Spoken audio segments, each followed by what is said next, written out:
Good morning students. मैं शशि रतन संत Michaels academy Bettiah से आज आप लोगों को 12th क्लास की पाठ्य पुस्तिका अंतरा भाग 2 से देवसेना का गीत, जिसके लेखक हैं जयशंकर प्रसाद, पढ़ाऊंगी। देवसेना का गीत स्कंदगुप्त के नाटक से लिया गया है। देवसेना मालवा के राजा बंधु वर्मा की बहन थी। हूनों के आक्रमण के समय आर्यव्रत संकट में आ गया। बंधु वर्मा के साथ उनके परिवार के सभी व्यक्ति को वीरगति प्राप्त हुई। देवसेना बच गई और भाई के सपनों को साकार करने के लिए उसने राष्ट्र सेवा का व्रत लिया। जीवन में देवसेना को स्कंदगुप्त की चाह थी। वह उससे प्यार करती थी, लेकिन स्कंदगुप्त मालवा के धन कुबेर की कन्या विजया के सपने देखते थे। जीवन के अंतिम मोड़ पर स्कंदगुप्त को देवसेना की याद आती है और वह उसे पाना चाहता है, किंतु अब तक देवसेना जो कि उसे चाहती थी, वह वृद्ध पर्णदत्त के आश्रम में गीत गाकर भीख मांग रही होती है और महादेवी की समाधि परिष्कृत करती है। स्कंदगुप्त के अनुनय विनय पर जब वह तैयार नहीं होती तो स्कंदगुप्त आजीवन कुंवारा रहने का व्रत ले लेता है। इधर देवसेना कहती है कि हृदय के कोमल कल्पना, तू सो जा। जीवन जिसकी संभावना नहीं, जिसे द्वार पर आए हुए को लौटा दिया था, उसके लिए पुकार क्या मचाना, ये तो अच्छी बात नहीं। आज जीवन के भावी सुख, आशा, आकांक्षाएं सबसे विदा लेती हूँ। तब वह गीत गाती है और उसी गीत को देवसेना के गीत के माध्यम से हमारी पाठ्य पुस्तिका में बताया गया है। आह वेदना मिली विदाई, आह वेदना मिली विदाई, अर्थात आज मेरी पीड़ा को विदाई मिल गई। मैंने भ्रमवश जीवन संचित मधुकरियों की भीख लुटाई। आह वेदना मिली विदाई, मैंने भ्रमवश जीवन संचित मधुकरियों की भीख लुटाई, अर्थात आज मेरी पीड़ा को विदाई मिल गई। जिस भ्रम में पड़कर मैं जीवन भर आशाओं और कामनाओं को जमा करती रही, उसे मैंने भिक्षा में दे दिया। तो इस खंड के अंतर्गत कवित्री अपने जीवन की उस पीड़ा को व्यक्त करती है कि मैं भ्रम में पड़ी रही, पूरी जिंदगी मैं आशाओं में, कामनाओं में डूबी रही, लेकिन वो सब कुछ मैं आज ख़त्म कर रही हूँ। मैं उस पीड़ा से आज विदा ले रही हूँ और वो सब आशाएं, कामनाएं मैं क्या कर रही हूँ, भिक्षा में दान कर रही हूँ। छल छल थे संध्या के श्रमकन, आंसू से गिरते थे प्रतिक्षण, अर्थात मेरी दुख भरी संध्याएं आंसुओं से भरी थी और मेरा पूरा जीवन अनंत वीरान रहा। देवसेना अपने बीते हुए जीवन पर दृष्टि डालते हुए अपने अनुभवों में जमा पीड़ा के पलों को याद कर रही है। अपने जीवन के इस मोड़ पर, अर्थात जीवन की संध्या बेला में, वह अपनी युवावस्था में किए गए कार्यों को याद करते हुए दुख प्रकट कर रही है।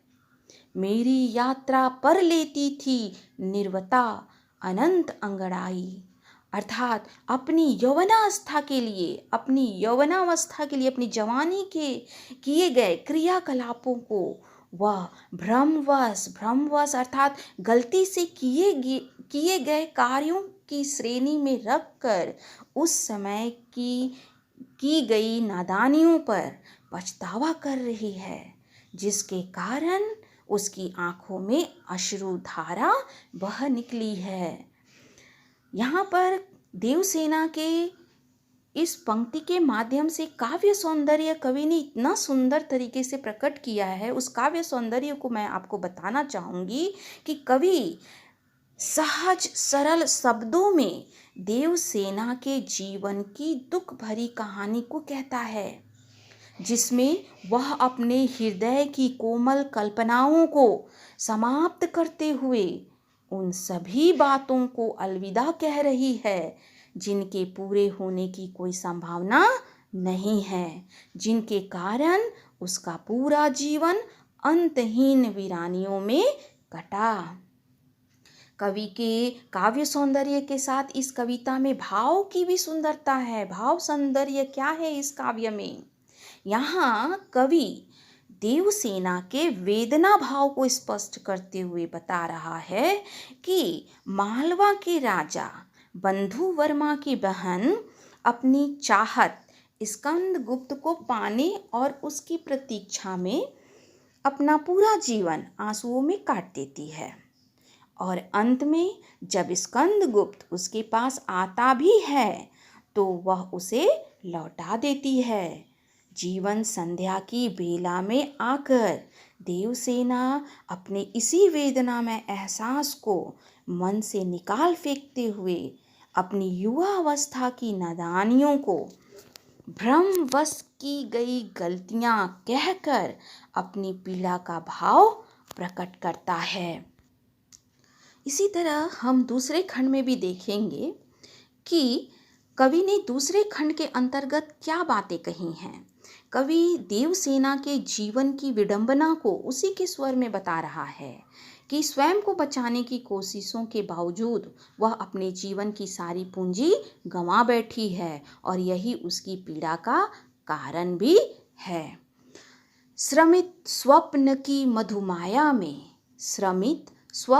मधुमाया में गहन विपिन की तरुछाया में पथिक उन्निधि श्रुति में किसने यह विहाग की तान उठाई। अर्थात कवि कह रहा है कि बड़ी कठिनाई और परिश्रम से संजोए हुए सपनों के माया जाल में, घने वनों की ठंडी छाया में सोई हुई अर्थात खोई हुई देवसेना को अर्धरात्रि में किसने उठाया। यानी वो इस चीज़ को प्रकट करते हुए कह रही हैं कि मेरी जो भी तकलीफ़ें थी, मैं जिस मोह माया जाल में बंधी थी, जो भी मेरे भ्रम थे, उसमें उन सब को मैं दबा चुकी थी, उससे मैं खो गई थी। लेकिन किसने फिर उस दर्द को जगाया? किसने मेरी खोई हुई उस यादों को जगाया? लगी सतृष्ण दीठ थी सबकी, रही बचाए फिरती कब की। मेरी आशा आह बावली, तूने खो दी सकल कमाई। अर्थात कवि देवसेना के मुख से कहता है कि मुझ पर सबकी तृष्णा भरी अर्थात वासना भरी दृष्टि लगी थी, उससे मैं स्वयं को कब तक बचाती फिरती। मैंने अपनी आशाओं और कामनाओं को पाने की पागल इच्छा में अपने जीवन की समस्त कमाई अर्थात पूंजी लुटा दी है। बहुत सुंदर तरीके से इसके काव्य सौंदर्य को कवि ने प्रकट करते हुए सुंदरता को यहाँ दिखाया है कि किस तरह से कवि यहाँ बता रहे हैं कि मार्मिक शब्दों में देवसेना के जीवन में जो कुछ भी घटा उन सब बातों को हमारे समक्ष रख रहे हैं, जिसमें देवसेना को अपने चारों ओर सबकी प्यासी नजरें ही उसे घूरती दिखाई पड़ती है, और वह खुद को इन वासना भरी दृष्टियों से बचाने का प्रयास करती है। परंतु फिर भी कैसी विडंबना है कि अपने जीवन की जिस पूंजी को वह दूसरों से बचाना चाहती थी, उसी को उसने लुटा दिया।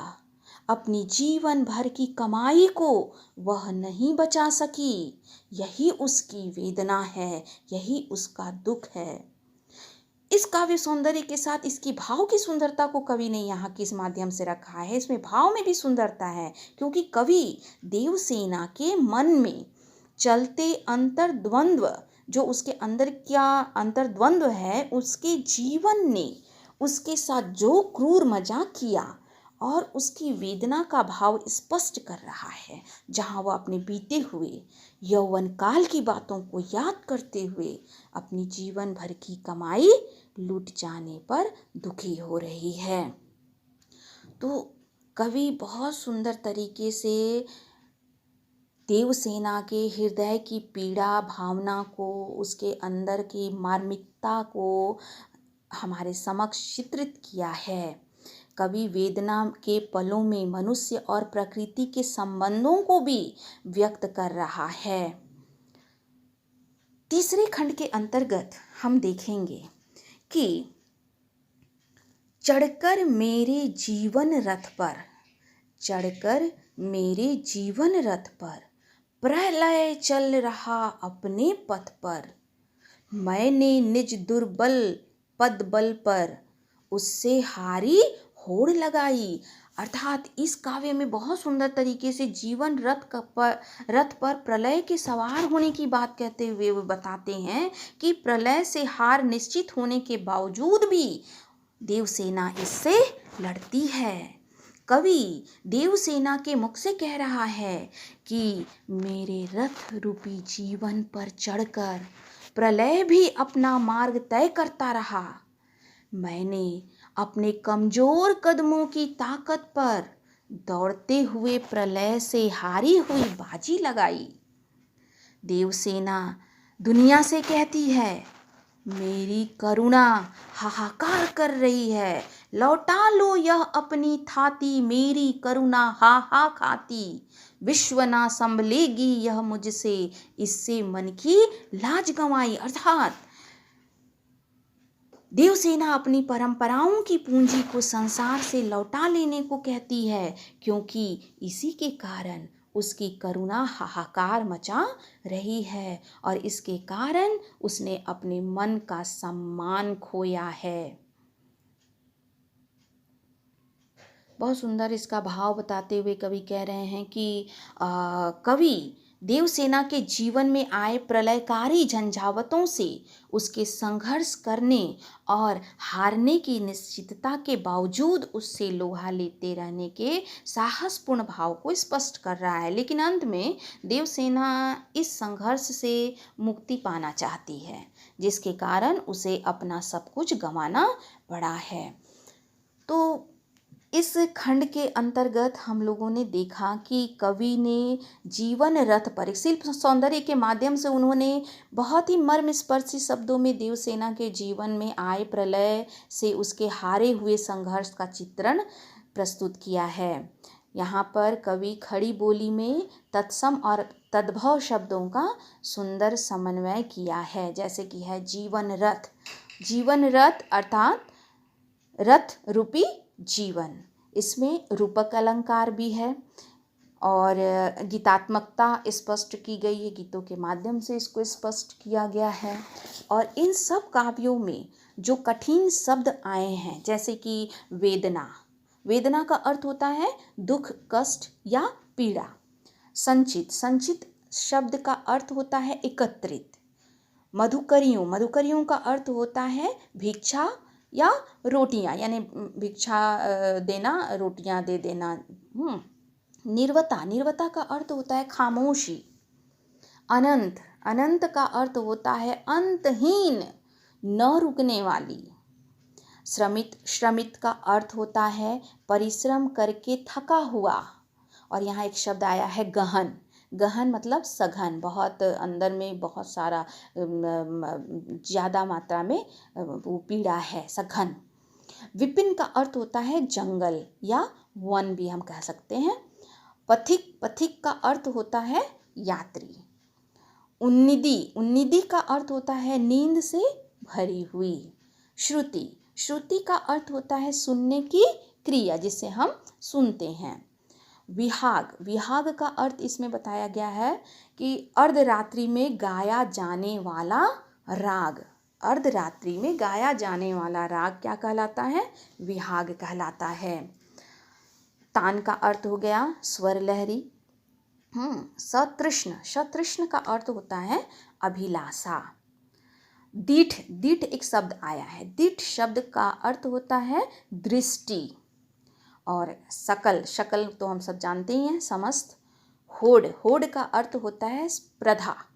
और थाती का अर्थ होता है धरोहर।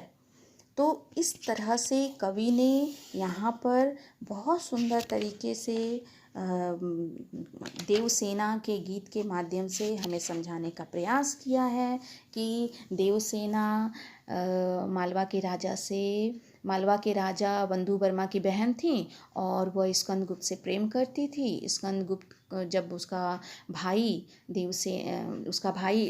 बंधु वर्मा, उसका भाई जब युद्ध में मारा जाता है तो देवसेना संकल्प ले लेती है कि वो सबसे बदला लेगी, लेकिन वो सबसे पहले अपने उस प्रेमी से मिलना चाहती है, लेकिन प्रेमी भी उसे ठुकरा देता है क्योंकि वो किसी और से प्रेम करता है।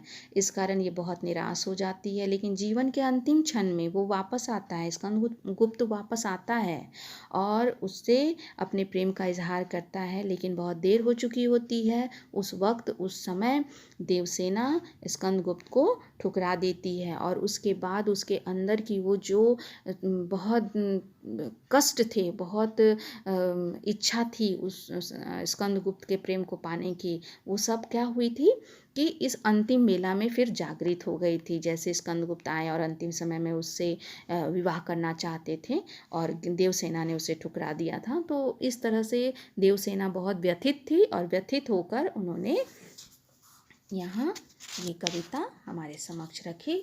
मुझे उम्मीद है कि बच्चों आपको ये कविता बहुत पसंद आई होगी। अगर इसमें कहीं भी आपको कोई दिक्कत हो, परेशानी हो तो कृपया आप मुझसे पूछें। इसमें जैसे कि कुछ प्रश्न भी दिए गए हैं। जैसे एक प्रश्न है, मैंने भ्रमवश जीवन संचित मधुकरियों की भीख लुटाई।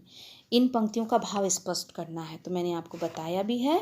यहाँ देवसेना अपने जीवन पर दृष्टिपात करते हुए अपने अनुभवों में अर्जित वेदनामय क्षणों को याद कर रही है।